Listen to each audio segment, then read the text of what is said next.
이 작품은 난쟁이 가족의 삶을 통해서 산업화 시기의 도시 빈민의 삶을 그린 소설이에요. 어? 그게 아주 중요하지. 산업화 시기의 도시 빈민의 삶.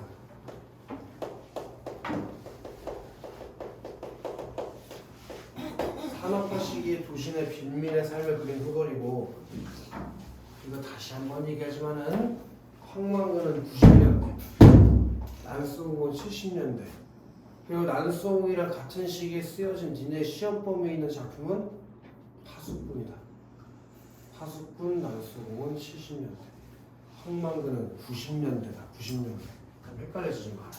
그리고 황망근은 심지어 배경이 농촌이고 난수홍은 도시야. 배경도 달라. 뭘 자꾸 헷갈려하는지 모르겠는데 절대 헷갈리면 안 된다. 그런 사회문화적 맥락 바탕으로 갈등의 양상을 파악해보고 작품을 비판적으로 수용한 작품이에요. 사람들은 아버지를 난쟁이라고 불렀다. 아버지랑 난쟁이 아마도 동그라미 쳐져 있을 거라 알고 있는데, 우리 아버지는 난쟁이야. 키가 작아. 근데 이게 표면적으로는 뭘 의미하는 거였어? 표면적으로 육체적 장애를 의미하는 거지만, 고속에 담겨있는 이면적 의미로는 사회적 약자를 나타내는 거지. 육체적 장애 맞잖아. 키가 작으니까. 왜 장인이에요? 피자는. 아니 그 정도 작은 게 아니라 비정상적으로 작게. 남자인데 130대라든지 성인이니까. 그거 있잖아. 장이잖아요. 초등학교 때. 그렇지 않나? 그래, 왜 다리랑 팔이 막 짧고 얼굴은 크고 해가지고 이렇게 해서 버티는 사람도 있잖아. 그런 게 난쟁이야. 어? 야 그럼 자중성 장이야? 아이씨, 그 사람 얘기 좀 그만해. 나도 이제 누군지 알겠다. 혹시 어떻게 알아요? 니네가 맨날 얘기하잖아. 저 처음 알았는데. 뭘 처음 말해. 지가 말하고도 기억을 못하네. 이거 난수공 할 때 니네가 얘기했잖아. 그 사람 키 작아서 난쟁이 아니냐고. 아 지가 얘기해놓고. 왜? 저 안 얘기했어요. 여미새는. 자중쌤이? 야야 수업하자. 네? 수업. 사람들은 옳게 보았다. 사람들에는 세모가 쳐 있어야 돼요. 맞아. 이 사람들이라는 건 뭘 가진 사람들이니? 편견을 가진 사람들이라는 걸 기억해도 편견. 아버지는 난쟁이였다. 불행하게도 사람들은 아버지를 보는 것 하나만 옳았다. 그 밖의 것들은 하나도 옳지 않았다. 그런 편견에 대해서 작가가 어떤 태도를 가지고 있다. 이거에 대해서 비판적 태도를 취하고 있다는 것. 비판적 태도를 취하고 있다는 걸 꼭 기억해 주세요. 나 동그라미 쳐 있을 거라고 생각하는데, 내가 이 소설에 뭐냐? 서술자지. 그 얘기는 이 소설의 시점이 최소한 1인칭이란 얘기고, 내가 이 소설의 주인공이 되니까 이 소설의 2인칭 주인공 시점이라는 거 알 수 있다고. 1인칭 주인공 시점. 나랑 그 나는 어떤 성격의 소유자였어? 기억나니? 나는 굉장히 이성적이고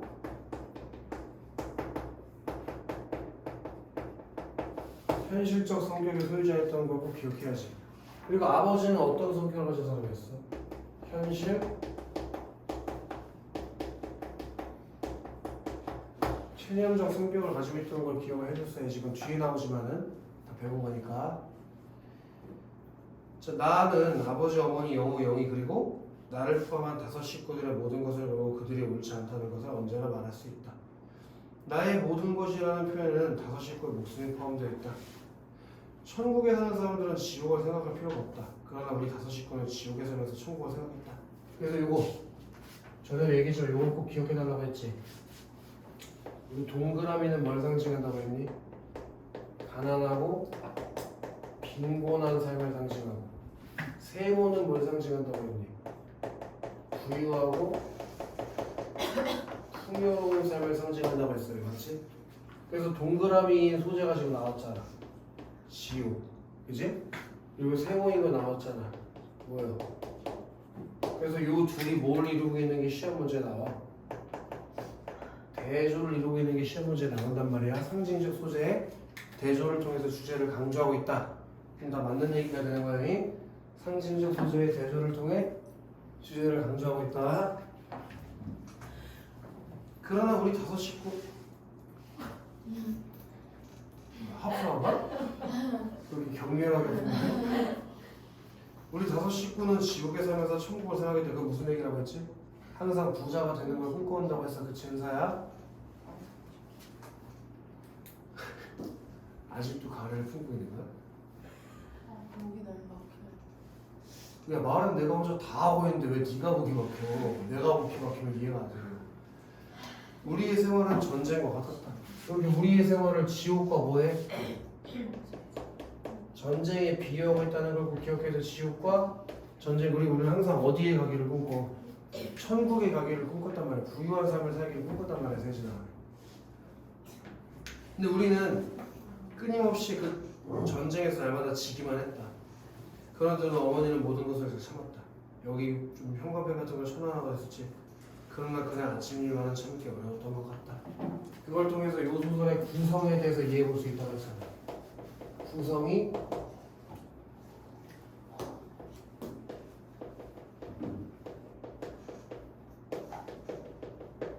역순행적 구성을 취하고 있다고. 역순행적 구성. 맞아. 그리고 지금 이 부분에서 뭘 불러일으킨다고? 독자의 호기심을 불러일으키는 효과가 있다고 얘기했었어. 그날 일은 참기 어려웠던 것 같다. 그리고 이 뒤부터 이제 그날 일에 대한 얘기가 나오겠지. 통장이 이걸 가지고 왔어요. 내가 말했다. 어머니는 여기 동그라미 쳐 있어야 돼요. 조각마루 끝. 조각마루 끝. 가난함을 상징하는 거니까 조각마루 끝에 앉아 아침 식사를 하고 있었다. 그게 뭐냐? 철거기 옷장이에요. 이 철거기 옷장에 동그라미랑 별표가 갖춰져 있어요. 철거기 옷장에. 일단은 별표는 왜 쳤을까? 얘가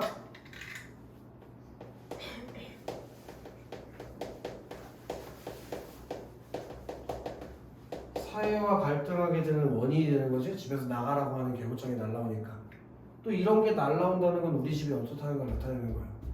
가난함을 나타내는 거니까. 그래서 동그라미를 쳐달라고 했었던 것 같아. 가난함을 나타내는 거라서 기업 같구나. 어머니가 말했다. 그러니까 집을 하려는 거지. 우리가 받아야 할 것 중에 하나가 이제 나온 셈이구나. 어머니는 식사를 중단했다. 나는 어머니의 밥상을 내려다보았다. 거기서 동그라미 쳤겠지. 보리밥에 까만 된장, 시든 고추 두어 개와 조린 감자. 보리밥, 까만 된장, 시든 고추 두어 개. 뭐 이런 것들. 이런 것들이 전부 다 철거기 옷장에 묶어서 난쟁이 가족의 가난함을 나타내는 소재라고 했으니까 그런 시험에 한번 나온 적이 있었지. 나는 어머니를 위해 철거기 옷장을 천천히 읽었다. 여기서 하나 기억해야 되는 게 있어요. 왜 엄마가 눈이 있는데 대신 읽어줘? 엄마가 글자를 읽을 줄 모르는 문맹이야. 글자를 읽을 줄 모르는 사람을 문맹이라고 해. 그럼 97쪽에 다른 건 괜찮은데 그 난쟁이 가족의 삶이 드러내는 소재 세 개 지금 같이 철거기 옷장, 보리밥에 까만 된장, 시든고추 두어 개, 조린 감자. 이게 난쟁이 가족의 가난하고 비참한 삶을 나타낸다고 했었고, 지옥 전쟁이나 천국의 대조를 통해서 난쟁이 가족의 현실과 꿈을 대조해놨지. 그리고 그날 아침 일을 참기 어려웠던 것 같다 해서 과거 회상을 하고 독자의 호기심을 유발했고 1인칭 주인공 시점이라는 것까지. 다음 작업이요. 서울특별시 낙원구 행복동 46번지 1839 김구리 기원. 여기서 그 낙원구 행복동에다가 별표를 아마 많이 쳤을 텐데 그 낙원구 행복동 여기에 무슨 표현 방법이 쓰여있니? 여기에 반어법을 써서 무슨 효과를 주니 친구들? 난쟁이 가족의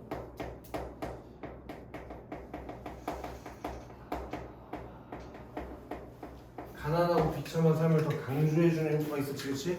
그래서 이걸 꼭 기억해야 돼. 난쟁이 가족의 가난하고 비참한 현실을 반어법을 써서 강조한다는 게 반어법이 쓰였다는 걸 딱 기억을 하고 재개발 사업구역 및 고지대 건물 철거 지시 귀하 수요 아래 표시 건물은 주택개발 촉진에 관한 임시조치법에 따라 3구역 재개발 지구 지정되어 서울특별시 주택개발 재개발 사업 시행 조례 제15조 건축법 제5조 및 동법 제42조의 규정에 의해서 1907년 9월 30일까지 자진 청구할 것을 합니다.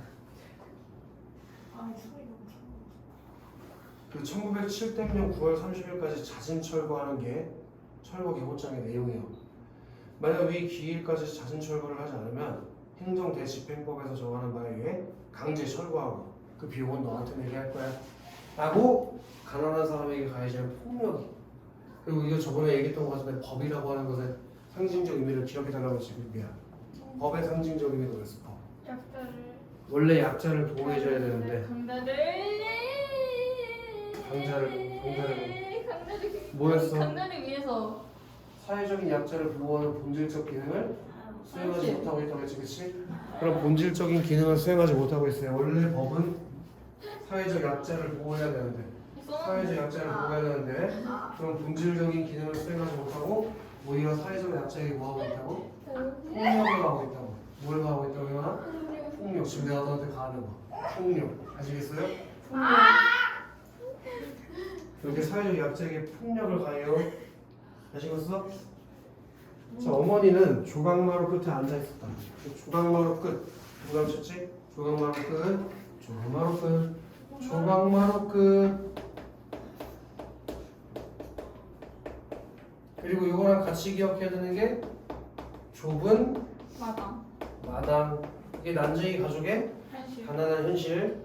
이거랑 대비된다고 생각하는 짝이 누구냐? 벽돌공장이 높은 벽돌 공장의 벽돌 공장? 벽돌공장의 높은 곳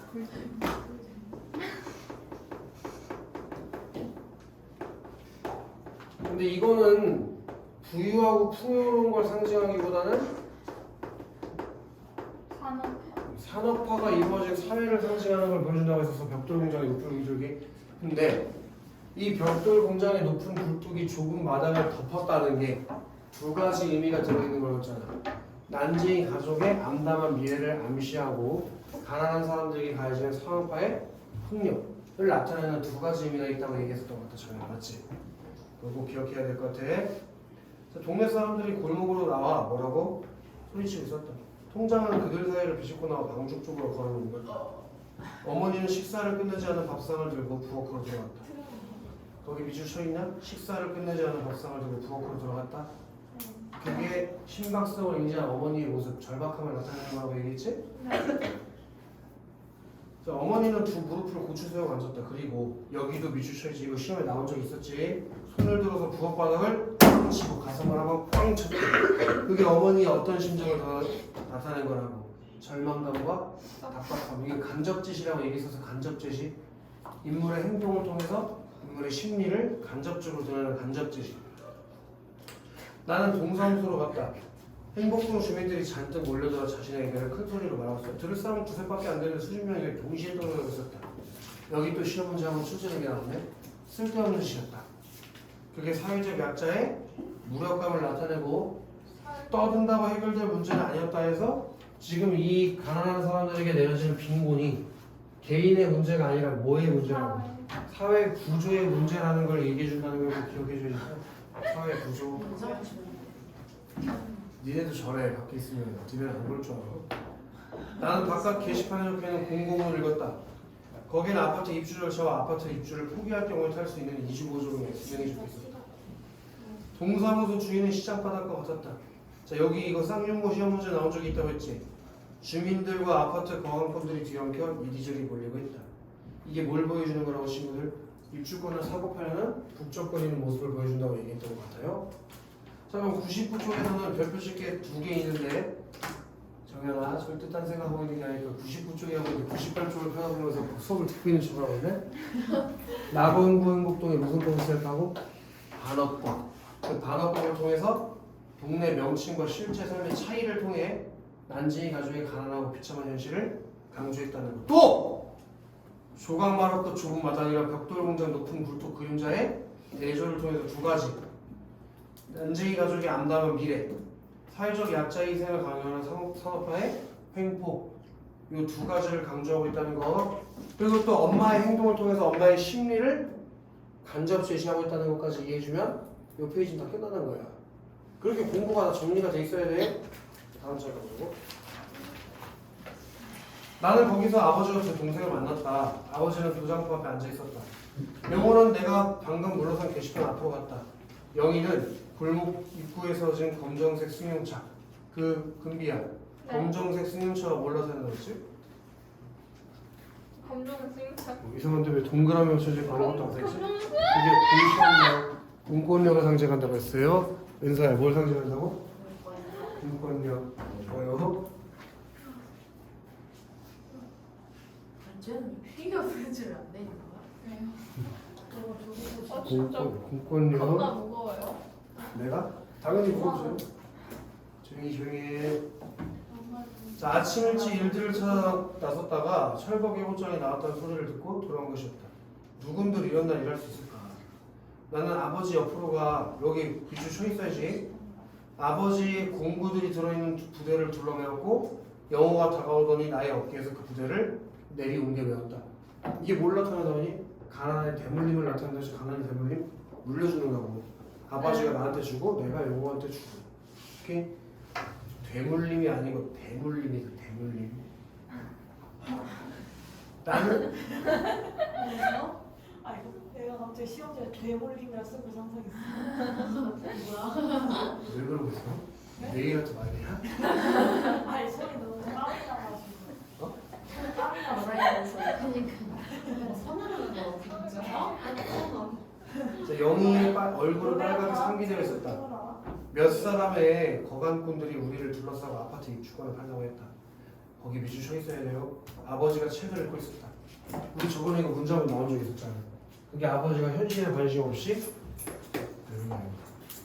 현실 체념적인 정적인 모습을. 현실 체념적, 현실 체념적. 시험 문제 나온 적이 있었어. 현실 체념적 모습이 있었다는 것. 어디예요? 우리 아버지가 책을 읽는 것을 처음 봤어. 책을 읽고 있었다. 표지에 쌌기 때문에 무슨 책을 읽는지 알 수 없었다. 영희가 허리를 굽혀 아버지의 손을 잡고 있다. 아버지는 우리의 얼굴을 물끄러미 쳐다보는 자리를 털고 일어났다. 난 집에 간다! 라고 처음 본 사람들은 하셨다. 야, 여기까지 해놓고 이제 별다른 숙제는 없어.